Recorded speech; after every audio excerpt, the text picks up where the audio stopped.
Need more energy throughout the day? Looking for a kick to your workout? RockinThatIDLife.com has you covered with delicious flavors you've grown to love in tropical fruit and mixed berry, but now fall in love with the new fruit punch and orange flavors. Try them all at RockinThatIDLife.com. Realtor Mike Burgoyne with Real Brokerage LLC makes the moving process easier. Work with a realtor who plays and studies the game and will work as hard as the boys on the ice to get you the best deal. Check out Mike on the web at strikewithmike.com and jumpstart your move today. That's strikewithmike.com. Hello and welcome to this episode of Let's Go Blues Radio of the Summer Series, and I'm your host, Jeff Ponder, to guide you along this summer journey. Thanks for tuning in this week as we're entering episode 9 of season 12. Support for Let's Go Blues Radio is brought to you in part by RockinThatIDLife.com, where we help you make every workout, every meal count. We do life better. And by Mike Burgoyne of Real Brokerage Realty. Use strikewithmike.com to search properties in your area and to contact Mike, who will help put you in your dream home or sell your current home. And by Center Ice Brewery, which serves St. Louis with flavorful hockey-themed beer. Find your new favorite brew at local grocery and liquor stores throughout the St. Louis area. This is franchise episode number 418 all-time and season 12, episode 9. We have a returning friend of the show on, but we will get to him in a minute. We will lead off the show here. First of all, congrats to Pierre Turgeon and Ken Hitchcock on being in the 2023 Hockey Hall of Fame induction class. Also included, also want to congratulate Henrik Lundqvist, Caroline Ouellette, Mike Vernon, Tom Barrasso, Blues legend, and the late Pierre Lacroix. We'll talk more about this probably next week. We're going to be having a show either Wednesday or Thursday to discuss the Blues draft, as the draft is weirdly on a Wednesday and Thursday next week. So we'll talk more about that when we have more people here. The news just came across the wire here as I'm recording this on Wednesday evening and posting Thursday night. So definitely want to have a lengthy discussion about those inductions instead of me just rambling on about how much I love Pierre Turgeon and, appreciate Ken Hitchcock. So, and of course, the great Blues goalie, Tom Barrasso. So we'll get into that next week, but I do want to go ahead and throw out that congratulations to those guys who made it. I'm sorry, the people who made it, because that's a very nice way to wrap up your career. So as you can probably tell, there is no all-time team reveals this week, and likely won't be for a few weeks. If you have been paying attention, you've seen the defense has been completely filled out, as well as all of the left wings. We still have centers, right wings, goalies, and coaches, as well as 3 utility spots. But with the NHL news, they're going to be swirling the next couple weeks with the draft and then with free agency. There's a good chance that we're just not going to have a show to dedicate to revealing those all-time players. So we're going to put that on the back burner for a couple weeks here as we talk about current Blues, future Blues with the draft. So just make sure you stay tuned to us on social media. We'll alert you when the next one will be. But I'm thinking probably we'll have 2 weeks, so probably 3 weeks from this week, which is the week of the 21st of June. So after free agency, we'll probably get right back into that. So if that's what you're tuning in for, I apologize, but we will get to that again very soon. So again, friend of the show, we've had him on before, Mike Meyer joins. He is a credentialed blues writer, works for the hockeywriters.com, and clearly gets a little bit of the inside access being a Blues media member. This was his first year, so we discussed what it was like being a media member for the first year, as well as, of course, the new Blues coach hires, which was a big deal, at least for the people of this show, because we've been asking for some changes behind the bench, not the head coach, for a couple months. So big deal here. So we will talk about that with our guest, Mike Meyer. That's why I'm not mentioning it here at the top of the show. We're going to talk about the upcoming draft. Mike knows a lot about prospects, so I wanted to get his take on what the Blues might do. And then, of course, we just kind of talk about the St. Louis Blues, where they're at now and where they could be in October after the offseason ends and what kind of moves Doug Armstrong might be thinking of making for this roster. So again, we're in a break for the reveal shows for the all-time team. We're also in a little bit of a break on voting for the all-time team as things are getting ramped up here for the Blues, with the draft, with free agency, with everything. NHL news, again, swirling this time of year. So we're kind of making sure that people can get the right focus on when they want to do their votes for the all-time team. So nothing is up right now if you go to our Twitter page, but make sure you stay tuned as we'll start our center votes very, very soon. And again, you can vote for those on our Twitter page when it comes up, and just pay attention on social media. That'll be at LGB Radio, and we will, of course, post links to that on our Facebook page as well. So make sure you tune in there. But as far as this show goes, again, we're going to talk with Mike Meyer, just talking Blues hockey, getting you guys all prepped for the upcoming stuff that's going to be happening in the NHL with free agency and the draft right around the corner. So we wanted to take a little break here from all the stuff we've been doing this offseason and have some good discussion here with somebody who knows their stuff. So we invited Mike to come on. And I will say, too, before we get started here, Mike has a tinfoil hat idea, as he calls it. I think it was just kind of speculation what the Blues could do. Maybe they're looking for another reclamation project. He mentioned Sean Monahan as a possibility for the Blues to bring in this summer as a free agent. He actually, since we recorded that interview, it was actually the next day, he signed a 1-year contract to remain with the Montreal Canadiens. So do want to point that out. I think it was an interesting idea. I'm all for it. Reclamation projects seem to be working for the Blues. So it was an interesting idea, but unfortunately that will not pan out. I just wanted to mention that here at the top of the show in case you hear this and you're like, neither of these guys knew that Sean Monahan signed. He did. We're calling it out now, so don't be sending me some nasty emails. All right, well, we will take a quick break, and on the other side of this break, you're going to hear from myself and Mr. Mike Meyer talking about St. Louis Blues hockey. We'll return after these messages. Every beer league hockey night, I grab my hockey bag and sticks and throw them in the trunk of my car, and the very next thing I do, I mix up a boost of energy courtesy of RockinThatIDLife.com. It's formulated to break up its delivery in 3 ways, which helps me get through all 3 periods of hockey. Phase 1 provides a rapid onset of energy, concentration, alertness, and motivation. By period 2, I'm receiving a dose of sustained energy, increased focus, metabolism, cognitive function, performance, and feelings of well-being, which I need with the way I play. In Phase 3, I'm getting fatigue protection without jitters and crash, an elevated mood, and a reduction of fluid retention to help me make the big play when it counts. This same triphasic approach helps me when I drink it during work hours or simply just for a pick-me-up when I need it. Try one of the 4 energy flavors by visiting RockinThatIDLife.com, but make sure to email Dustin at RockinThatIDLife@gmail.com and tell him Let's Go Blues Radio sent you to receive an additional 10% off your order. That's RockinThatIDLife.com. Center Ice Brewery is a beer lover's dream for hockey fans. Based in St. Louis, Missouri, owner Steve Albers has been brewing hockey-themed favorites for thirsty sports fans since 2017.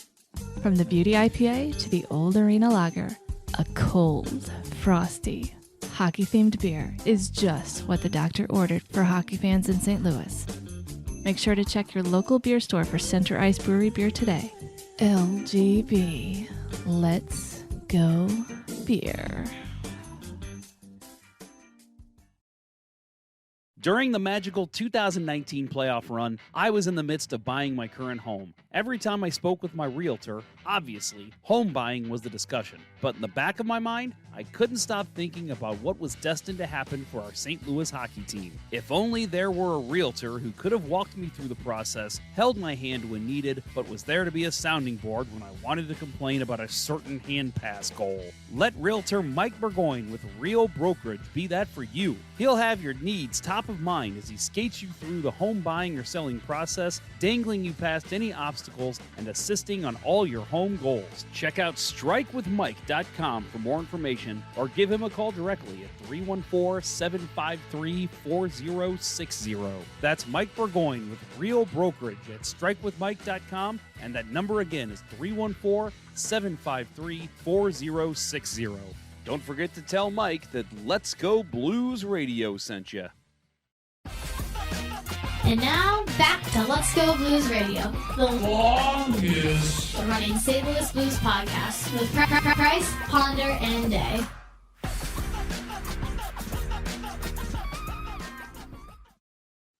All right, we are back, and I am joined now by Mike Meyer of the HockeyWriters.com. He's a St. Louis Blues credentialed writer for the HockeyWriters.com. He knows a lot about the Blues, knows a lot about prospects, and we've had him on the show. He is I guess now you're a two-time friend of the show. Two-time, yeah. There you go. Mike, thanks for joining us. Appreciate you coming on. Hey, thanks for having me back. Long-time listener, second-time caller here, I guess. Yeah, right. There you go. I'll take it. Man, I got to say, right off the bat, I'm going to hit you with talking so good about you. I was so amazed when I saw that this is 1 year credentialed, right? Yes. Last season was your first season.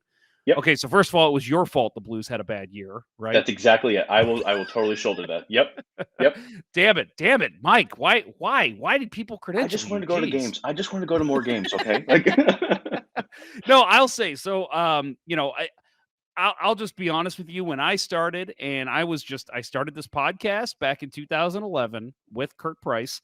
And then I started doing radio for a little bit. As much time in college as I put into writing about the Blues for various sites, the Blues did not care. They didn't care.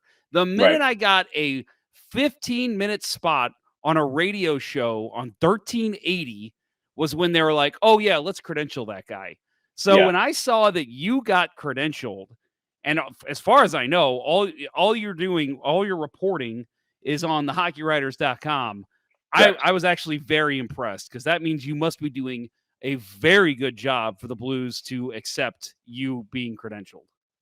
Either that, or they are getting a little bit more lax here, as far as the people that they're allowing to come in. So the way that we always said it was and it's not, and I'll admit, now with Let's Go Blues Radio, and now that I'm not credentialed anymore, my thoughts are I actually don't want to be credentialed, because I feel like I don't want the situation where, let's just say, Robert Thomas has a really bad game, and I go off on him. I say all these bad things, and then I see him in the press box the next night, and he's like, so, what'd you say about me last night? I don't want to have that conversation, Robert. Super awkward, man. Super awkward. I'm just going to put my headphones on, listen to the radio broadcast. Yeah, right. I'm going to ignore you. I don't even hear you, Robert Thomas. Right. No, right. I'll admit, what we do now, and with me not doing radio or even writing about the team anymore, it's not for me, but for you, I'm sure it's added a lot of great insight for the stuff you're doing for the Hockey Writers. Man, it was like drinking out of a fire hydrant here, first trying to figure out what was going on. I mean, I was a kid in a candy store being able to go here through all of this, but going through the second season, it's going to be so much fun, be able to get a little more involved, hopefully with practices, get a little bit more involved here, with some interviews. I'm super excited here for it. That's great. Yeah. So you've probably got some stories, I'm sure, from your first season. I told one last week about my first game was David Perron's first game back after his injury. And I was told, do not applaud, do not applaud. David Perron scores. Everybody's applauding. And I'm like, what the hell? And everybody's like, oh, it's okay to applaud now. Did you have any weird stories like that happen? Really? I mean, because of the season that we had, it was sometimes just more awkward than anything. Some of those losses, especially the ones, the consistent backdoor pass for the goal, going down in that freight elevator with Doug Armstrong and Al McInnes and anybody else who was up within that front office for 3 floors. I mean, just going down from the 3rd floor all the way down. So awkward. You could have heard a pin drop in there, and it was, extremely quiet. So, there wasn't anything majorly fun, that we got to be able to do, but it was, it was an awkward season, I think, to be able to kind of just jump in here right off the get-go I had a couple people tell me like this is not like of the norm. It's a little bit more fun, upbeat kind of thing. And but it was definitely an interesting season to join up here with. Yeah, I'll tell you. I know because I actually was on the opposite end. I joined the media when the team started to rise a little bit, 2011, Yeah. 2012. Okay. And so that was the year they made the playoffs with the exception of the '09 team. They made the playoffs and actually had a chance to go Yeah. anywhere Yeah. since '04. So it was so odd to be in there. Like you said, like I would go there, they'd be a win, everyone's talking. I'd look over Doug Armstrong, like you said, on the freight elevator. He's laughing, talking to somebody else. But then the next night they'd lose, and it was just dead silence going Yep. downstairs. And then even Yep. walking to the locker room was dead silence. And it's just, Yep. I feel like I'm in trouble, like I did something wrong. Right. That's exactly it. That's exactly that feeling. And in the back of your mind, and obviously you doing this here before, like exactly what I'm talking about. It's not a long freight ride, but boy, that feel like that thing could take. You seem like you were on there for 10 minutes sometimes. Yep. Yeah, I'll say one of the times. So I was used to be a big, and I still listen, but used to be a big Rizzuto show fan. Yeah. And way back in my high school days, Jeff and Tom show. And so when I met Jeff Burton, it was in the elevator going down after like the third loss in a row. And so it was dead silent. I'm standing right next to Jeff Burton, somebody I've listened to since I was in high school. And I'm Yeah. like, I want to fucking geek out a little bit here and just kind of be like, oh my God, you're Jeff Burton. I love you. You do such good work, blah, blah, blah. And I'm like, I can't say anything because it's so quiet. So I finally, as we're walking down, I finally just grab him as we're walking to the locker room. And I'm like, man, I got to tell you, I'm a big fan. And he's like, yeah, man. He's like, I saw you looking at me in the elevator. I could tell you wanted to say Who's this something. dude? Yeah, but he's like, man, it gets so weird in there when there's a loss. And I'm like, yes, I know. But Yep. you kind of get it, right? Like the Yep. media kind of in that moment kind of takes on the persona of the players. Like there's no celebrating, there's no laughing, there's no joking around. This is all business tonight. Right. That's exactly it. And then you don't even want to do that. Like I wanted to do that for my very first preseason game that I went to was against the Columbus Blue Jackets. And the very first person to walk onto the elevator here after me was Rick Nash. Oh, And man. I wanted to geek out so badly, like, excuse me, Mr. Nash, and I'm like, I can't do it. First of all, he's the enemy here tonight. Second of all, I am brand new here to this scene. I don't know what is protocol, what is not.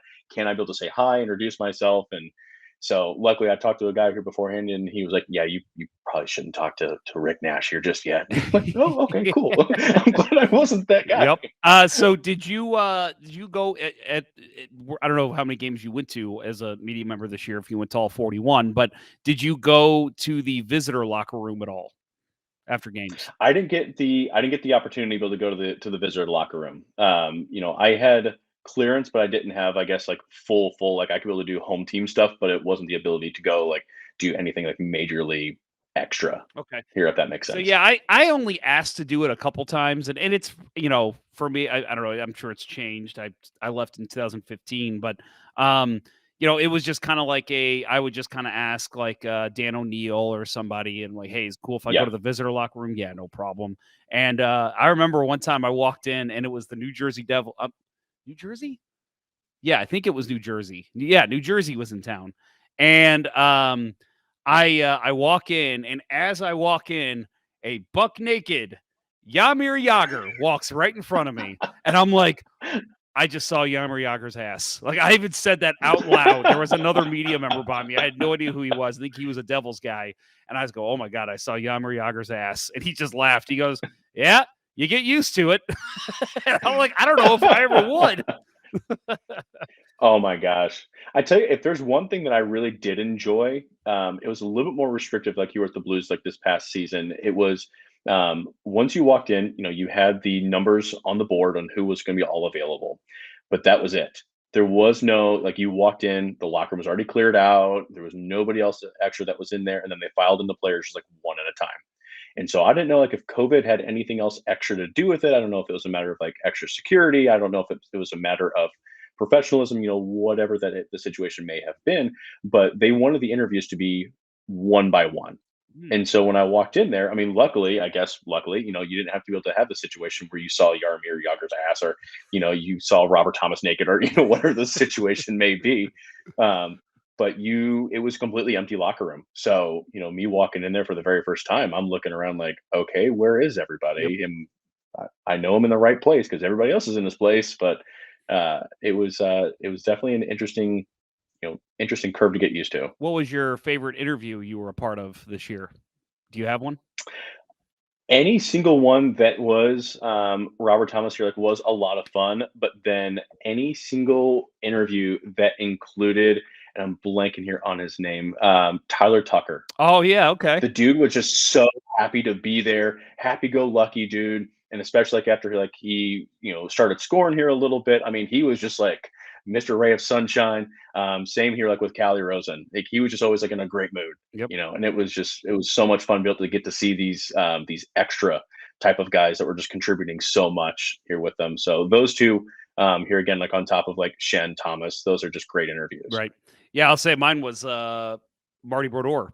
I was there when he Oh, yeah. came down and spent a couple games with the Blues. And the first game, I remember just walking in. And again, at this point, I've already talked to Yammer Yager and a couple other people like that. But seeing Martin Brodeur sitting in a Blues stall and then just jumping up and start taking questions, all the players, because I think it was his first win as a Blue. So all the Mhm. Blues players are coming out and, like, tap him on the leg and, like, grabbing him by the shoulder, Right. and they're all saying, "Good game there, Marty." And it was so surreal to be a part Just of that surreal. moment. Yep. Yeah. Yep. Absolutely. Yep. Yeah. That's got to be just so much fun. Yep. It is. So, yeah. So, so you said already, second season, you're looking forward to it. I'm guessing you've already gotten your credentials for next year. Is that correct?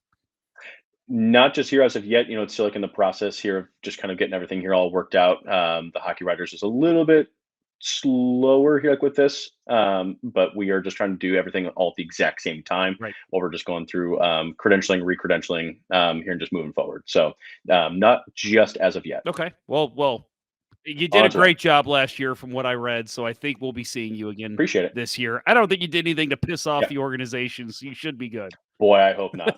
Boy, I hope not. So yeah, If anything, I was, like, almost too quiet. Yeah, right. There you go. Yeah. Well, again, I hate to tell the story 2 weeks in a row, but my first game with Perron, Andy Strickland, I was getting ready to leave after the game, and Strickland was like, "What are you packing up for? Aren't you gonna go down to the locker room?" And I was like, "No, I'm gonna ease into this." And he's like, "No, you're coming down to the locker room."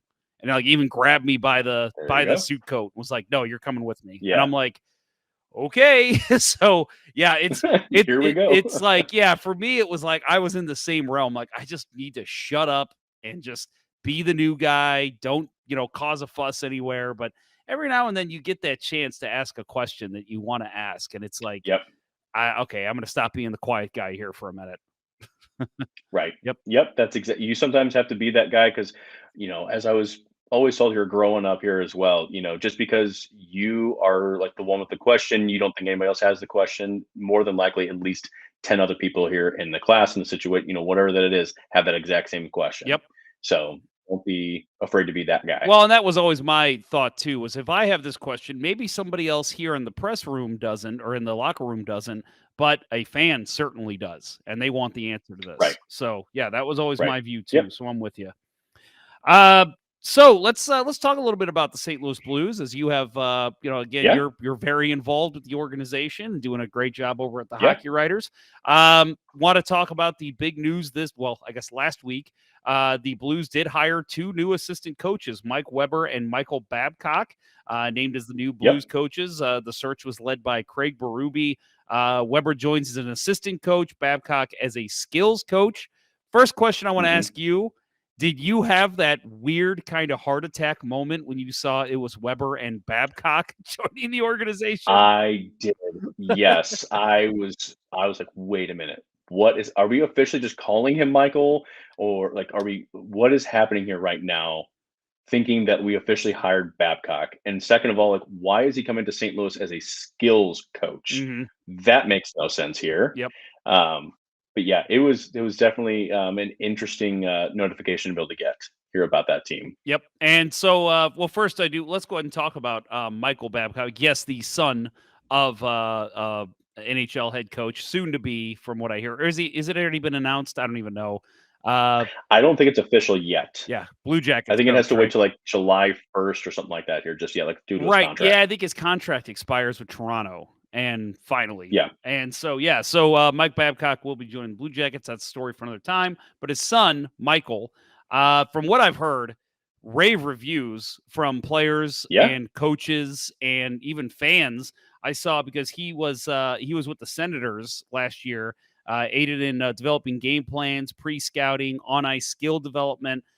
I read like even Senators fans were like, that guy did a great job here. Like you could see it in the player development from year to year. That last year, some of these guys just looked more game ready. And a lot of people Hmm. credit that to Michael Babcock. So again, we're seeing this new skills coach come in, a guy in Babcock. And he obviously spent 2 years also with the University of Saskatchewan. He ran the team's defense and power play. What kind of an impact do you expect to see from a Michael Babcock joining the organization? I think anything that can help turn around this team's special teams is going to be an upgrade. I mean, I that's not really rocket science here at this point, but anything that's going to turn this thing around here is going to be good. But we saw how good that Ottawa here was at times, especially with Alex DeBrincat there in Ottawa, and the Blues have so many talented, skilled offensive players here in St. Louis, and being able to bring in a guy who, even in his Saskatchewan days, what was it, 21, 22, 22, he ranked, what was it, second in the nation here in power play? I think it was second. Here at about 28%, Yeah, which was, I second mean, ranked, just 28.1. Yep. yep. There you You're go. right on the So money, being sir. able to, I just do a little bit too much research here sometimes, but be able to bring a guy in like that, I think is going to be so good here for this team. Again, if they can start being able to utilize, depending on who is going to be still here this time, a Falk, a Krug, and maybe even hopefully one day unleash that Pareko slap shot here more and more frequently. I don't know what needs to get into him, and maybe it's Michael Babcock that is going to be able to finally unleash the beast here from within. And whatever the situation is going to end up being, I think it's going to be a great hire here for the Blues with him. Yeah, and I think I'll say the same thing about Mike Weber. So we talked the last couple, well, ever since the firings of Van Ryn and McTavish, that let's get out of this old boys club. Let's stop retreading the same damn people in these positions, and let's get some fresh faces. And I think Armstrong alluded to that in his postseason discussion with Rutherford. He basically said, like, I'm going to be looking at all these youthful options. I need to understand the kids on the team, that kind of thing. And I think that was him alluding to, I'm going young with my coaches. And Mike Weber, so he's 35. He's a very recently played in the NHL. Like, it wasn't that long ago. 351 NHL games to his credit. But he spent 3 years as an assistant coach with the AHL's Rochester Americans. And again, I actually saw when, because I think the Americans put out a congratulations tweet to Mike Weber, Mm-hmm. and I saw a bunch of fans commenting like, "Oh no!" Like, again, this is an assistant coach. Like, this isn't even a head coach, and fans were saying, "Oh man, that sucks, but great for him." And it's like, apparently he has had, I mean, we've seen him guide the Americans to a third place finish in the North Division, trip to the Eastern Conference Finals in just this past season. So again, and we always, we're sitting here talking about assistant coaches. We don't know what goes into the grind every day for these guys, but it's clear that this is a change in philosophy for Doug Armstrong and Craig Berube with his coaches. And Weber, I would think, is probably going to be on the more defensive side coaching. So, Yes. So what do you think about this going youthful and getting a guy like Mike Weber who recently played in the NHL? I love this. And you go back to him leaving the AHL, and the number of people are saying, "Oh no, this sucks." You look back when the Blues lost Jim Montgomery, how many people were like just visibly upset that the Blues were losing Jim Montgomery, and we saw what happened here because of it. And so I think now, again, be able to bring on here not just Michael Babcock, but bringing in here a former NHL defenseman here and Mike Weber to fill this defensive side that he has done this here before. He has ran and operated here exclusively on the penalty kill. I think it's going to speak huge volumes for a guy like him to be able to come in and say, look, I have done this before. I have been successful here in this, and I need and be able to understand what you guys here are going through. And if you listen to me and be able to help just guide the situation, I think you're going to see another Steve Ott situation where he's just going to be in St. Louis and just thrive. You have to So hope. again, anything that's going to be a team that, again, they finished 27th here in the league in goals allowed, 30th in the penalty kill. So anything that they can be able to do to help raise it, if it's 25th and 28th here respectively, you know what? We are 2 positions higher than what we were here last season. But hopefully, obviously, it's better than that. But being able to bring in a former NHLer who excelled in all of these situations, I think is going to speak major volumes to every single one of these players, especially the younger ones as they start to transition their way here into the NHL as well. Yeah. So, I'll admit we were saying since pretty much early November on this show, and I know other fans chimed in as well. Why does Mike Van Ryn still have a job here? And I hate pitting things on a guy and blaming him and saying, okay, fire this guy, basically, because I hate when people lose their jobs anywhere, any walk of life. Oh, Don't get me wrong. Oh, yeah. But this is purely a fan watching a team saying something's not right here. And so, again, I think Van Ryn brought in a style that just did not work here in St. Louis. I don't know exactly what Mike Weber's style is, but you got to wonder if he can work some magic with a new system for this team. Maybe these high-priced defensemen start looking like the contracts they originally signed, right? Well, and you look back here. I mean, again, I'm going to go back to my Jim Montgomery comment. There was not that much, if any, sort of difference whatsoever in this defensive core underneath of Jim Montgomery. So, just looking here at this, like it has to be the head coach, or rather, it has to be the coach that's over here. So, Jim Montgomery did such a good job here running and operating here this defense, running and operating the power play, running and operating, anything and everything that he was over. So obviously then when it starts going down, there's that change that's made. Okay, clearly it's not this personnel.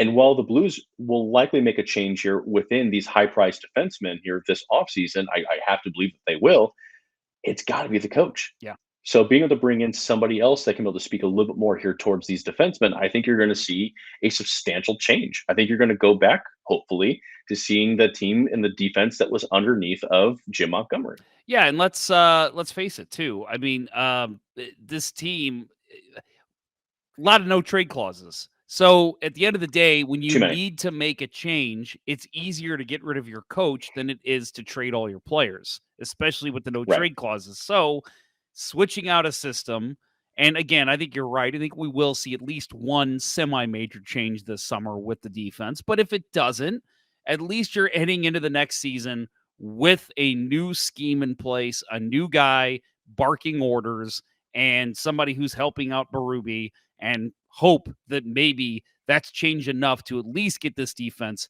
to be an average level NHL defense. Hey, that's all we're asking for is at least just average. At this point, I would love average. Yes. Yep. Yeah. I'm right there with you. I think most fans would just love to be not bottom dwellers. Yep. Agree. Let's just start turning it around and just with a look back here one season later. God forbid we miss the playoffs here once more, but at least we can be able to say, look, there has been statistical change and improvement here in this team. Let's keep moving forward and let's hope for more and more improvement. Yep. I'm with you. So talking about moving forward and improving the team, NHL Draft next week is strangely, I just discovered today, on a Wednesday, Thursday. Yes. Weird, right? Yeah.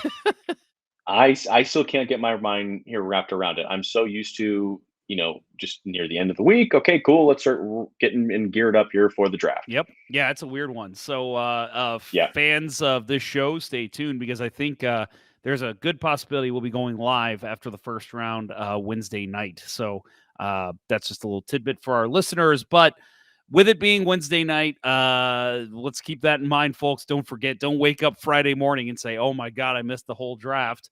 How do you see the draft shaking out for the Blues? So clearly they have their 3 first-round picks, and now it's cemented, 10, 25, and 29. Do you see them making all 3 of those picks? I think Armstrong is going to do his best not to select at all 3 of those positions. I think it's pretty firm that he's going to be selecting here at 10, unless he obviously has the chance to move up here in the draft. There's been some talk that there's some GMs who are interested. I mean, like they don't like to leak that out, obviously, but at the same point, I think it's going to be pretty hard pressed for him to be able to move up from 10. Yeah, especially with how deep of this draft here is. If he's able to move out of any of his later 2 first-round picks, I think it's going to be tied to one of those higher priced contracts in order to be able to alleviate and be able to allow him some more cap flexibility here moving into the offseason. So, yeah, I mean, and I want to talk to you about the offseason. We'll do that here in a little bit. But let's just say, and we can kind of blanket talk about here the first round or even later rounds if you have any in mind. I know you're kind of a prospect guru. Who do you like for the Blues, whether it's at 10, 25, 29, or beyond? Well, so let's take a look. At number 10, you don't want to say, obviously it depends on like what's going to be on the board, but Armstrong has come out and said that he wants to be able to take the best available player. This is a very deep forward offensive draft, very deep, especially within the first round. So the Blues could, depending on who's available to them, pivot and go defense. Because if you look at it, they don't really have a lot of like legitimate high end, high caliber defensemen outside of Scott Perunovich. Right.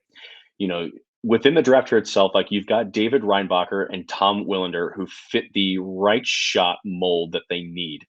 The problem with that is that both of these players project as being a top 4 type player who could be able to potentially play second, maybe first round power play, and even like the penalty kill.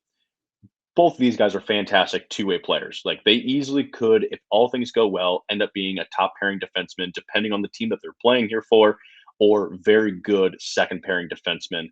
Both are very good here in all 3 zones, proficient in generating defensive stops. Really like it stands out on how good both of these guys here are defensively. But it depends, does Doug Armstrong want to utilize this number 10 draft pick?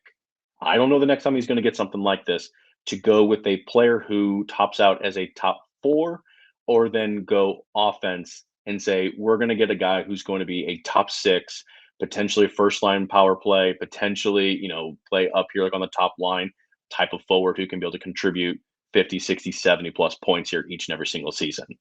He's got plenty of different options here. I really like a few of these different guys, like Oliver Moore, Dvorsky. I'm going to keep butchering his name all the time. Like it is, I'm going to eventually one day get it right. Don't you worry. I've actually butchered his name on the show already, so you're good. Oh, see, there we go. Yeah. There we go. I'm just going to follow here in your footsteps go. here at this point. Nate Danielson, I really like him, as well as Matthew Wood, the big 6'4" Matthew Wood. Plenty of these guys are coming up here as centers. I mean, all 3, Moore, Dvorsky here, and Danielson are all natural centermen. Moore, if you guys have done any bit of research here on some of these different guys, Moore is the fastest skater. I mean, he is the guy who reminds me of like the Longest Yard, where he's like, he makes fast people look not so fast. Like he could potentially challenge Kyrou for like the fastest skater here on this team. I mean, the dude like has got some wheels here on him, but he's also got a wicked shot here as well. So it just depends. I don't know if he's going to end up falling to St. Louis. Dvorsky is the most common player that I constantly end up seeing here, like in any bit of like mock drafts, along with Danielson. He becomes a little bit more common here these days. Dvorsky, excellent center prospect, great shot. He's good defensive instincts, good 2-way player. He's another guy who I could be able to see as like a second line here in the future. Could be able to work his way up into a first line, depending on like the situation. Danielson, he's more of that playmaker. I don't see him really be able to put the puck here in the net too terribly much. I think he's a guy, if memory serves me, he puts maybe like 3 to 4 shots, like in juniors here just on net, which is Not a lot. But he is a guy who I love watching clips here of him because he's a guy, he carries the puck in along the boards, just draws guys in, draws them in, draws them in, draws them in, and then, like, when the time wants to, he feeds the puck over here for a goal. And I'm Mm. like, "Dude, this is something like you watch, like, out of EA sometimes where this guy is just, like, feeding some of this, and it's like, "Okay, cool, it's clear." So, it's just interesting to see, like, what's gonna happen here with him. He is, I mean, again, dangerously offensive, good skating, and I love being able to just watch him. Wood, he's a very, very intriguing prospect. Again, so he's a right winger, 6'4", 193 pounds. He's a big dude. He still is another player who projects as a top six forward. He started out actually in the British Columbia Hockey League. I had to take a look here at my notes here to make sure I got that here right. For the Victoria Grizzlies, he scored 45 goals, 85 points in 46 games.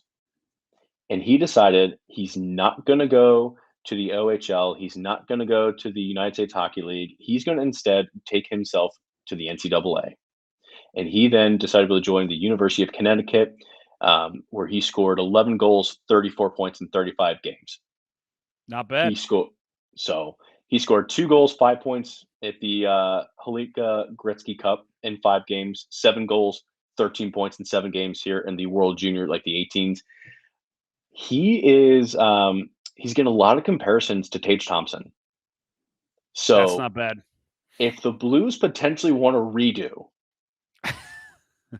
they could go Matthew Wood here. So I mean, bottom line here with this is they have a lot of players that they could go with here at this number 10 selection. It just depends who's going to be on the board and what they feel is they're going to be their biggest need. And again, any of these centers could end up just turning into wingers here just down the line, like we saw here, like with Balduke. Balduke was drafted here out of juniors, and he was drafted here as a centerman, but then Patrick Waugh moved him over to the wing, and I mean, he scored 50 goals this past season, and he was one of Mm. the most offensively and just dynamic forwards here in the entire QMJHL. Yeah. So it just depends on how their projections and like their development here end up going. Because again, any of these two defenders here, Tom Willander and David Reinbacher, and I'm sure that there's a couple other guys here that I'm just blanking here at the top of my head, but those are two great players that they could end up going here with if they choose and they say, you know what, we want to be able to continue to reinforce our defensive core. We've got multiple dynamic forwards ready to start making the jump here in the next couple of years. And so instead of using this pick here for them, we're going to go here with a defender. Yeah.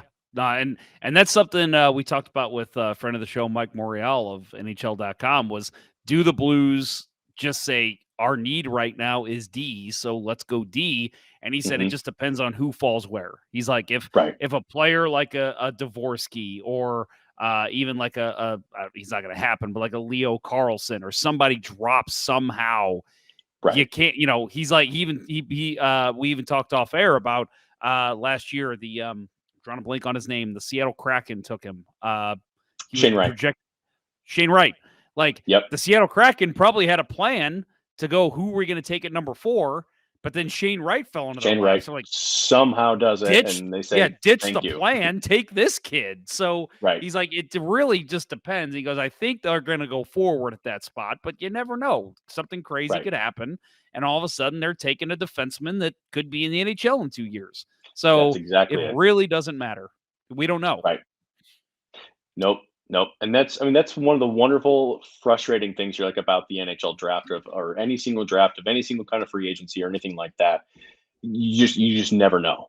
You never know Yep. here with any single one of these players, and you never know who's going to end up being one of those guys who you look back on and you're like, shoot, man, we should have taken this guy, or how did they not draft this guy? And Right. so, and we're finally Oh, starting to see that, 4 years removed here from a different draft. And hindsight is so funny when you talk to hockey fans, because I love the argument that I have with people about the Eric Johnson draft. Like, why did they take Johnson? It should have been Taves or should have been Stahl. And I'm like, every single scout in the Yep. world was telling you that it was Eric Johnson that needs to go number 1.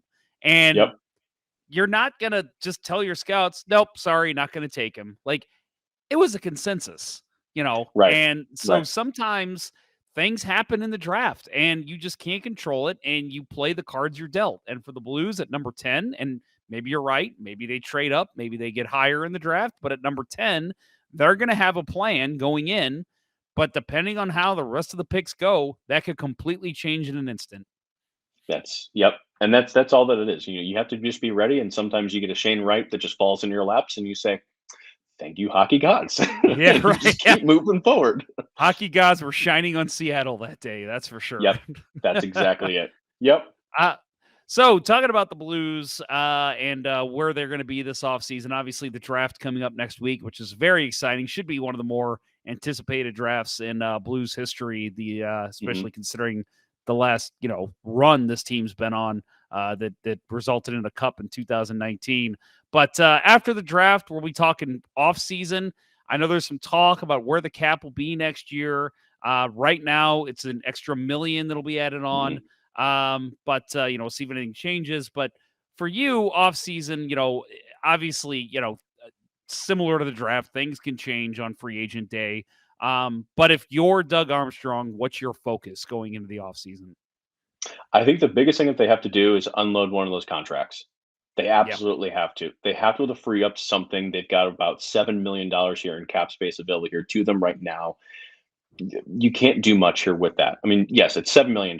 Yes, you absolutely can. But the type of player that they need right now is somebody who's a little bit more impactful. Whether you're putting him in here as a second line center, sorry, Blues fans, I don't like Pavel Buchnevich as your second line center here moving forward. I don't. He's good. He's a good stopgap. He can be able to fill in here for a little while. I don't want him here as my second line center. Bring in somebody else. So you need to be able to free up some cap space here for somebody else here, whether it be on the wing, whether it be here at the center position. And then you're able to free up some money for some of those other defensemen that are coming up here as well. And, you're looking here at the next season as well. So I think it's going to need to be moving out one of those contracts. That's the number one, I think, priority. Yeah. I mean, any speculation from you on who that could be? I mean, I know the talk is, Parayko, only time he'll go is if it's Edmonton. Everyone seems to think, which I've never heard confirmed reports, that Torrey Krug wants back in Boston. I don't know if that's true at all, but any speculation from you on what might happen? So from everything that I have read, Torrey Krug is, I don't want to say untouchable, but teams are not wanting to touch him due to the contract and his injury history. So he's producing at a good rate when he's healthy. Yep. And teams are just not wanting to touch that here right now. And knowing Doug Armstrong, he does not want to retain any bit of that salary. So he would much rather go in with a Torrey Krug here on his roster in his lineup at $6.5 million rather than holding on to $3 million, $2 million here of Torrey Krug's contract here moving forward. And I can't say I blame him. No. I don't mind entertaining a Colton Parayko trade. I don't. But the only thing here for me then is, who are you going to get to replace his minutes? Yeah. That's the only thing that I care about. If you can logically bring in a player that can be able to play his minutes and play them well and is an upgrade over Parayko, then I'm all game.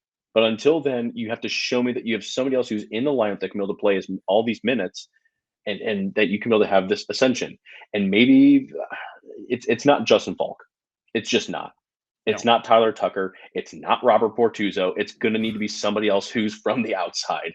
Yeah. God willing, if it's Robert Bortuzzo, we're all screwed. I was gonna say, wow, no, love you, Bobby Bortz, but absolutely not. No, we're all screwed at that point. So it's going to have to be one of those guys, which then leads me to a very unpopular opinion that it may be Justin Falk. Yeah, I don't want it to be, but it may just be a situation where, okay, if he's the only card that I can be able to move here right now, do you move him just to be able to move out the salary? That's been the discussion with the Let's Go Blues radio panel is, I think you do. And I think at the end of the day, I think the other two guys on the show agree, but it would hurt to lose that, because that's the one that's like, he's actually living up to his contract. But you gotta feel the rest of the league freaking knows that too. Like, and that's what I try telling people who are like, well, they just need to, back in the day, they just need to trade Berglund. I'm like, the other team needs to want Berglund too. Like, it's not just Blues could just dump him off to somebody and it's like an overrided trade. Like, there's got to be a willing participant. And that's to exactly me, it. And I'm not saying Parayko or Krug are worthless. They're not by any means. But looking at the contract and how low the salary cap is still after a couple of years after COVID, I just don't see a team saying, well, let's acquire Torrey Krug and see if he can step up his game at this point in his career. That's just not going to happen. Right. One team who I think could be very interesting. I mean, so put on, your tinfoil hat here with me is, and I was pure speculation here, just, playing my GM armchair GM here right now. What if the Blues and Detroit again got together and moved Justin Falk in a trade that would acquire either or both, or however they want to do it, Philip Zadina and Dominic Kubalik? Ooh, all right. Again, I don't think that it's going to be able to acquire both of them, but both are decent players here right now. Zadina had that first-round draft pick pedigree. I mean, very high-end type of prospect. Maybe he comes to, St. Louis and we can be able to unlock here's something with him. Kubalik, he was really good here in Chicago. Then he moves over to Detroit. He puts in about 20 goals here as well. So, you move out $6.5 million here in Justin Falk. You probably acquire here somebody like a Kubalik, some draft picks, maybe a prospect here in and of itself. And then you provide somebody else, a little bit more depth. It's not all falling on Verana. It's not falling all on Saad. For better or for worse, I don't know what Saad may or may not do here next season, but it's not falling on all of these guys, and you're just providing more depth for yourself, especially on that left wing. Yeah. I'm all for trade speculation at this point because something needs to be done. There's too much money tied up. There's not enough room for Armstrong to have some play room. So I am all for let's throw out these trades and see what makes the most sense. So let's do it. Right. Yeah. Maybe the hockey gods will shine on this one here too. Yeah. So anyone coming back in your opinion? I know the talk right now, Ryan O'Reilly, Oscar Sundqvist. Do you think the Blues looking to bring in any of these guys back over the summer? I think the Blues would be foolish not to at least look into Ryan O'Reilly. I mean, he still fills your second line center very well. If they, for whatever reason, need to be able to move him to the wing, they can be able to move him to the wing. You can be able to keep flip-flopping, he and Buchnevich if you truly wanted to. Sundqvist makes a lot of sense, but depending on the money that he wants, I don't know if they're interested in bringing him back just to play like fourth line center. Right. I just don't. A guy who, again, tinfoil hat, that I would be very interested in bringing in on a 1, maybe 2-year contract just to see if we can be able to fix him is Sean Monahan. Interesting. Okay. He would be a very intriguing second, even third line center. He can play all the positions up at the forward position. So he's had bad injury history. I get it. But you bring him in 1, 2 years on a lower cost. This is, again, assuming that you're also moving out of defenseman. You're freeing up a little bit of cap space. I don't think he's going to cost you that much. Right. I don't. And honestly, it's better than him going to Colorado and Colorado being like, well, we guess what we found, when he pots in 70 points here again. So that would be an interesting pickup. And especially for a team like the Blues, who really have no playoff aspirations going into next year. But if you can find a gem like that, we talk about the reclamation projects and Verana and Blais and Kapanen. Why not try one more? And if all these guys hit, all of a sudden you're looking at possibly a playoff run. So that's exactly it. That would be insane. If the Blues were to do that and then get all of these guys that just basically were throwaways by other teams, and then all of a sudden all these guys are playing at a high potential. Every guy who has a down year is like, trade me to St. Louis. I want to go there. Somehow they have figured it out. I'll come back in here and say, you're welcome. You're welcome. Yeah, well, and they'll be like, well, we listened to this podcast once with this Mike Meyer guy, and he had this idea, so we should all do it. That's exactly it. Yep. What Yep. other ideas you got, kid? Yeah, right. So it's in terms of guys making a jump next year onto the roster, because this team is going a little more youthful. We Yep. saw Jake Neighbors step up a little bit towards the end of the year. Yep. Obviously, the names of Bolduc and Dean have been thrown around a ton, but we've also got Matt Kessel and Tyler Tucker on defense.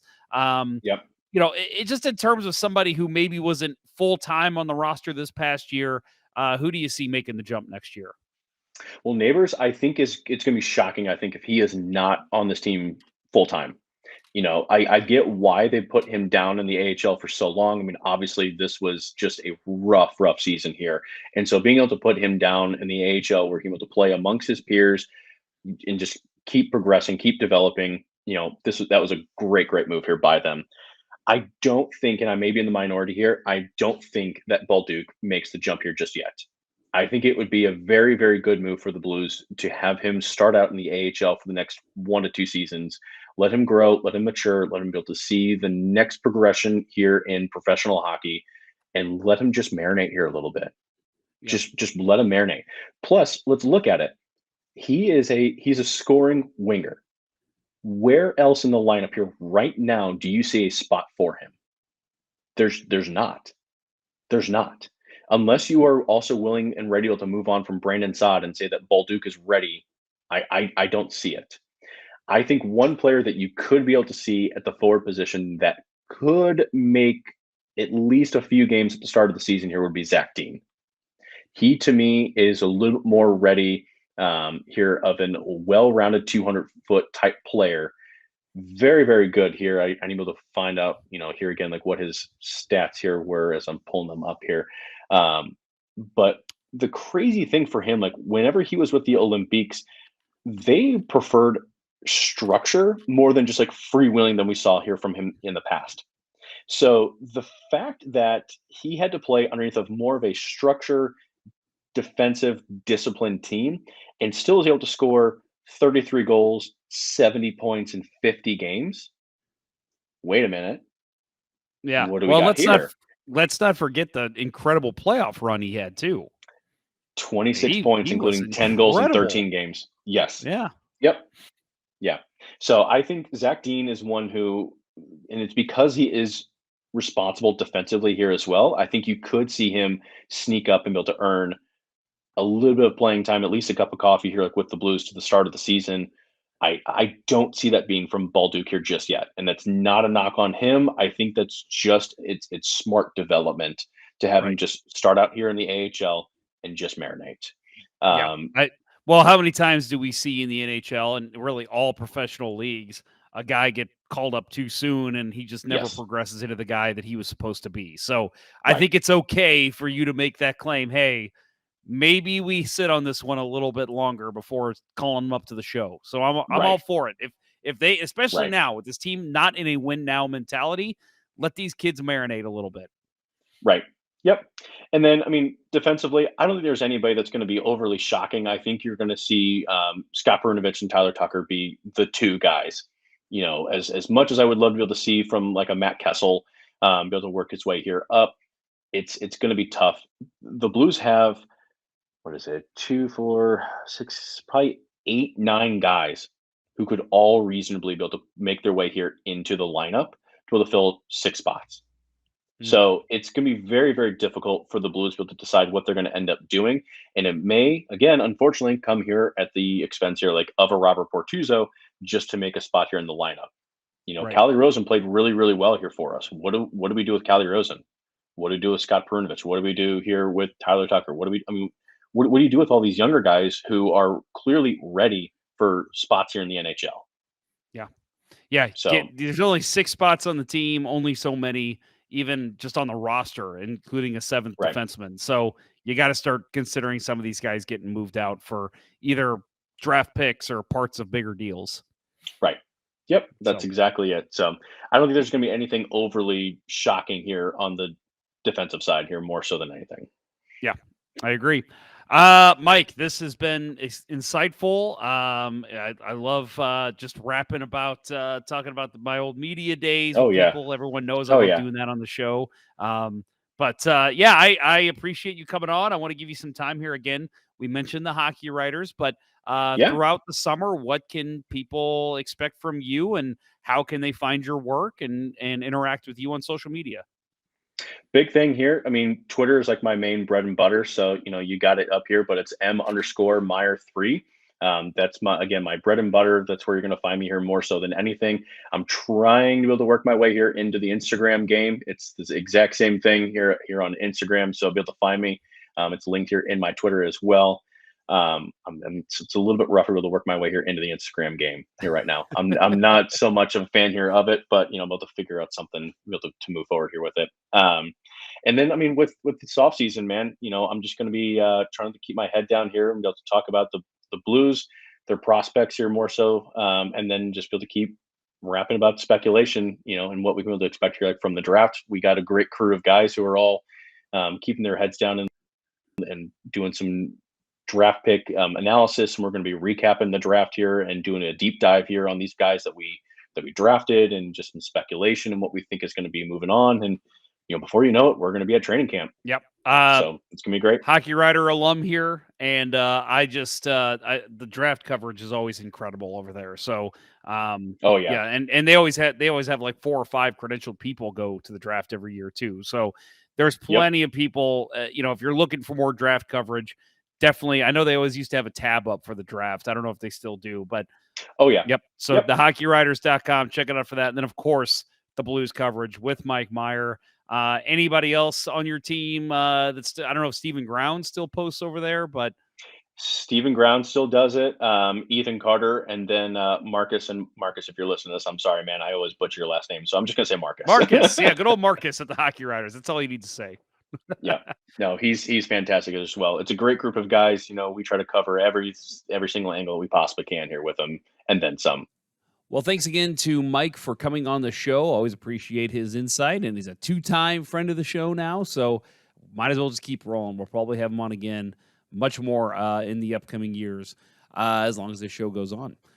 So next week, we will be talking NHL Draft. There's a chance we'll be recording Wednesday. I think we're going to be recording Thursday again, just because Kurt and myself are both pretty busy on Wednesdays over the summer. So I think it's going to be a Thursday night after the draft is complete, like all of it. The first round's on Wednesday, 2 through 7 are on Thursday. So I think we'll have a full draft recap. We'll do a live show likely Thursday night next week, so make sure you stay tuned for that.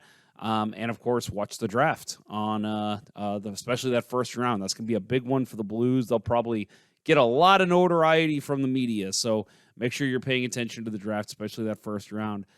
See what the Blues do. We've been talking about it now for months. What do the Blues do in the first round?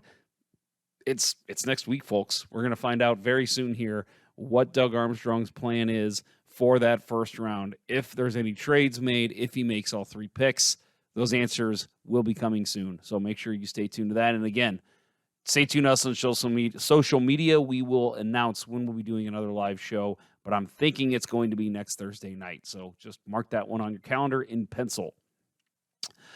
So support for Let's Go Blues Radio is brought to you in part by RockinThatIDLife.com, because it takes one step to begin your new health journey. Take that step today and visit RockinThatIDLife.com for more information. That's RockinThatIDLife.com, and get 10% off by emailing Dustin at RockinThatIDLife@gmail.com and tell him Let's Go Blues Radio sent you.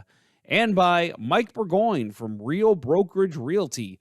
Visit strikewithmike.com today for all your home buying and selling needs. That's strikewithmike.com. And by Center Ice Brewery, St. Louis's tasty hockey-themed beer. Check out centericebrewery.com and navigate to their Where to Find Us page for availability. That's Center Ice Brewery beer. Please drink responsibly. That will do it for episode 9 of season 12 of the original St. Louis Blues hockey podcast, Let's Go Blues Radio. Thank you so much for tuning in, and have a great week, everyone. For Kurt Price and Bill Day, as well as producer Austin, I'm Jeff Ponder, and I'll talk with you next week. This was Let's Go Blues Radio. Until next time, everyone, let's go Blues. Cardinals are winning. Keep it up.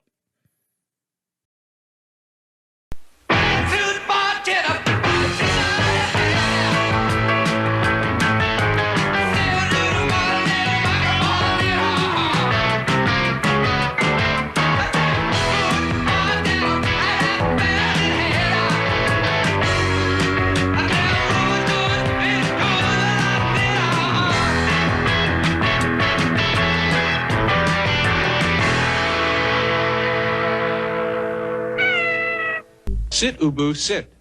Good dog.